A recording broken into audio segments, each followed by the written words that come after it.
taking the debate forward. We now recognize the Honourable Legwase.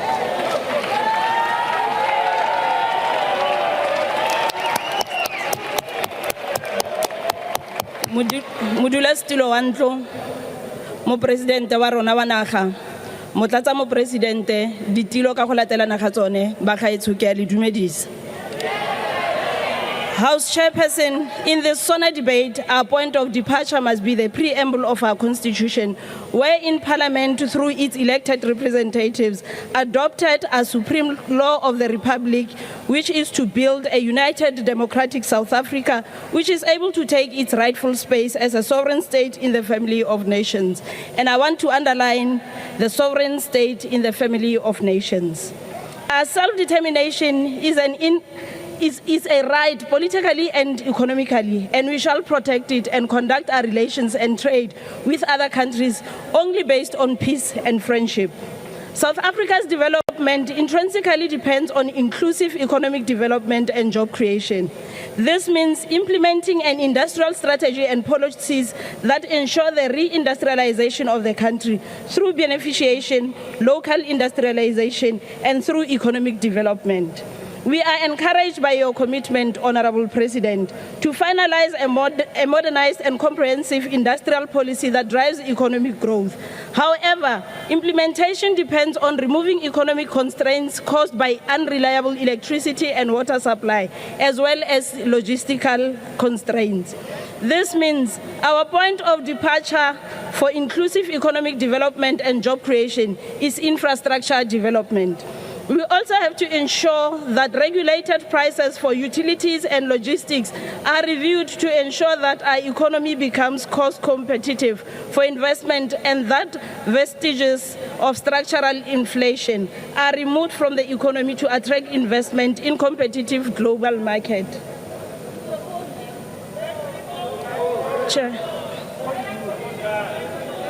Chairperson, there's a noise that... Honourable members, we are aware of the challenges with the sound. There are technicians trying to deal with it. If I can ask you to just be patient, and if we can ask Honourable Legwase to please continue with the delivery. President, we need to chip in the cost of doing business in the country to enable... On a point of order, House Chair. Honourable Legwase, please take your seat. Yes, ma'am. What's your point of order? Thank you, House Chair. I think she might just want to answer that phone call. It might be Helen Zille telling her which direction her speech must go. That's not a point of order. Please take your seat, Honourable Member. Thank you very Honourable much. Legwase, please continue. Thank you very much, House Chair. We will not waste our time. The South African people are listening to this SONA for a purpose and what we are here for. Mr. President, you have accurately articulated our developmental priorities as expressed in the medium-term development plan. In the main, our priority is job creation and inclusive economic growth through beneficiation and a manufacturing-driven industrial process. The backbone of economic growth pathways lies in intensifying the manufacturing output and boosting exporting growth. Beneficiation by local industries will increase the value addition of our natural resources, which remains our valuable competitive advantage. This requires proper planning and efficient inputs in the economy. Further, we must reposition our state-owned enterprises as engines of rapid inclusive economic development.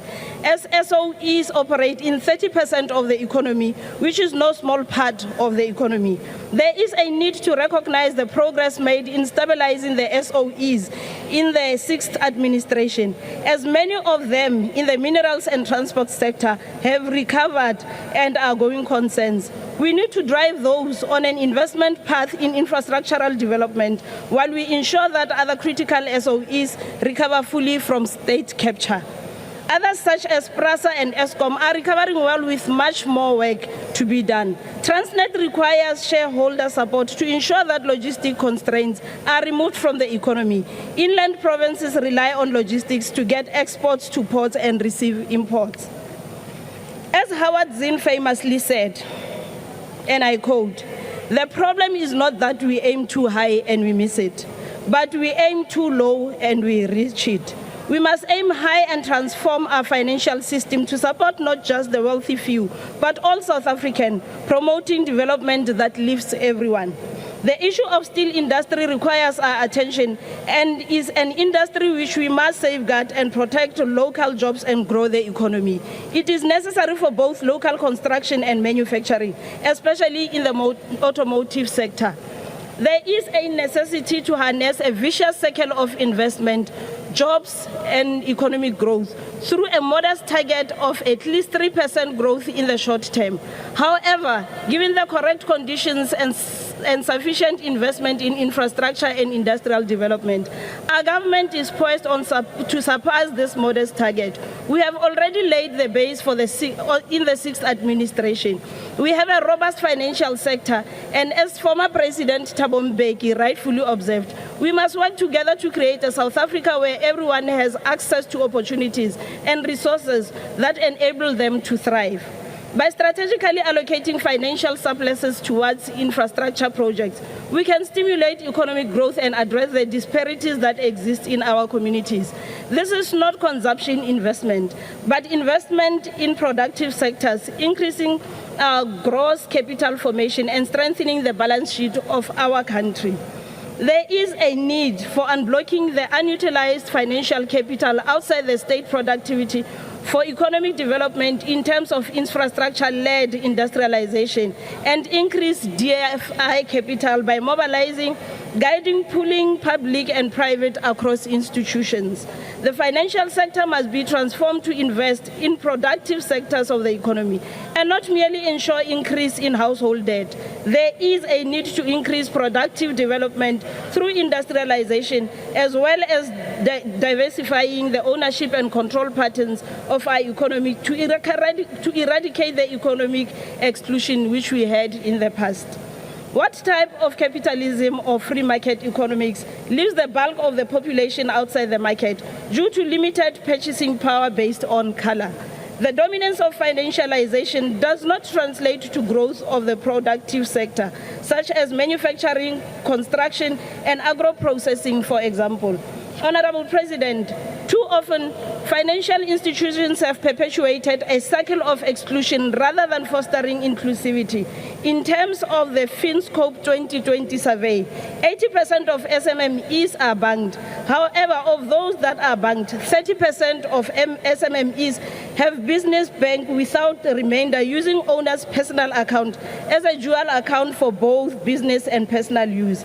Even with the use of personal account for business purposes, 18% of micro enterprises, which are informal of course, are excluded from the formal banking sector. We have successfully implemented 6 industrial master plans, this being sugar, poultry, automotive, shoe manufacturing, as well as clothing and textile. These master plans have worked and need to be deepened, and new ones need to be implemented in other manufacturing sectors. Logistics bottlenecks need to be resolved so that manufacturing sector can efficiently access the domestic and export markets. We must also become food self-sufficient and reduce imports. Food security is part of the fight against poverty, inequality, unemployment, and historic economic exclusions. Honorable House Chair, the massive job creation and economic growth path we want to advance requires fundamental structural changes in the architecture of our economic system. We must diversify our international trade and open up new markets. The Africa Free Continental Trade Agreements, BRICS, G20, and the EU has presented to us opportunities, and those opportunities are waiting to be harnessed. Honorable House Chair, as the ANC, we remain resolute in our march to ensure a better life for all and inclusive economic transformation. We will not be distracted by naysayers and by serial opportunists who bark at the glory and our historical achievements simply to claim easy victories. We will certainly engage in enhanced and systemic oversight of progress, as there need to be qualitative and impactful spending in all our programs and projects. As Honorable Supra has said, Honorable President,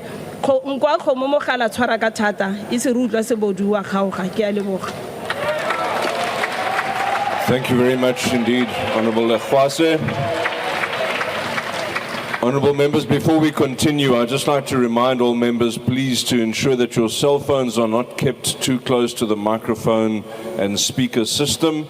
Even if your microphone is off, the ringing cell phones can cause some interference. So please just ensure that you place your cell phones a little way away from the speaker, especially when it is ringing. Thank you very much.